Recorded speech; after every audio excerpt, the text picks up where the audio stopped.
अगर आप दुबले हैं, आपको चेहरा लगता है कि बहुत मुरझाया हुआ रहता है या बहुत गाल पिचके हुए हैं, बहुत कमज़ोर दिखते हैं और कमज़ोर फील करते हैं, तो आप अंडरवेट श्रेणी में आते हैं। अंडरवेट का मतलब होता है कि अपने अनुमानित वेट से कम वजन होना। तो जो वेट होता है वो हाइट के हिसाब से होता है।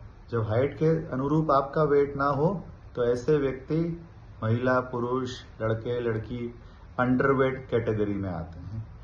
अब वेट ना बढ़ने के क्या कारण होते हैं?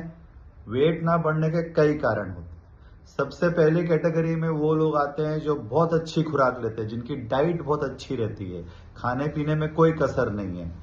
और कई बार वो हेल्दी लोगों को देखते हैं, स्वस्थ लोगों को, अपने मित्रों को, और सोचते हैं हम तो इनसे भी ज्यादा खाते हैं, फिर हम इतने दुबले पतले क्यों हो? तो ऐसे लोगों में क्या समस्या होती है कि इनका मेटाबॉलिज्म बहुत हाई होता है।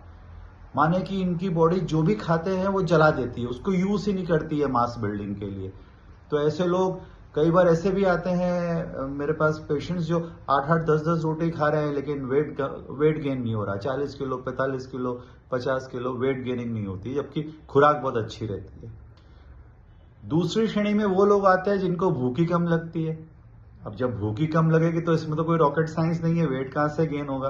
बॉडी बिल्ड हो ही नहीं सकती, बॉडी अपना मास लेगी ही नहीं, क्योंकि उसको खुराक ही नहीं मिल रही है प्रॉपर। तीसरी कैटेगरी होती है टाइप 1 डायबिटिक्स होते हैं।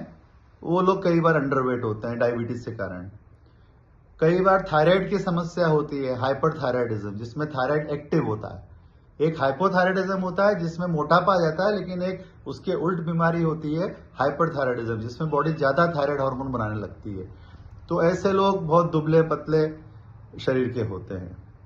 फिर एक कैटेगरी होती है जिनको कोई बीमारी हो गई हो, जैसे टीबी हो गई हो, या कोई भी क्रॉनिक बीमारी, या नजला वगैरह रहता है, या सर्दी जुकाम बहुत रेगुलर होता है, तो ऐसे लोग भी कई बार वेट गेन नहीं कर पाते हैं। अब करना क्या है? करना यह है कि एक टारगेटेड अप्रोच यूज करनी है, जिसमें हम अपना खुराक में वो चीजें शामिल करेंगे जो वेट गेन के काम आती है। हम ऐसी चीजों से पेट नहीं भरेंगे जो हमारा पेट की जगह तो घेर लेगा, लेकिन हमें कैलोरीज नहीं देगा। तो ऐसे कई खाने होते हैं जो जिनमें कैलोरीज नहीं होती, वो हमारे शरीर को कुछ नहीं देते, लेकिन हमारा पेट घेर के बैठ जाते हैं, जिससे कि हम जो चीजें स्वस्थ हैं वो नहीं खा पाते हैं। तो एक तो अपनी डाइट, अपने ये चीजें शामिल करना है खाने में जो वेट गेनिंग में हेल्प करें, जो हाई कैलोरी हो, जो कम मात्रा में जाए लेकिन कैलोरी हाई हो। जैसे कि अगर कोई ट्रैवलिंग कर रहा है और उसको 50,000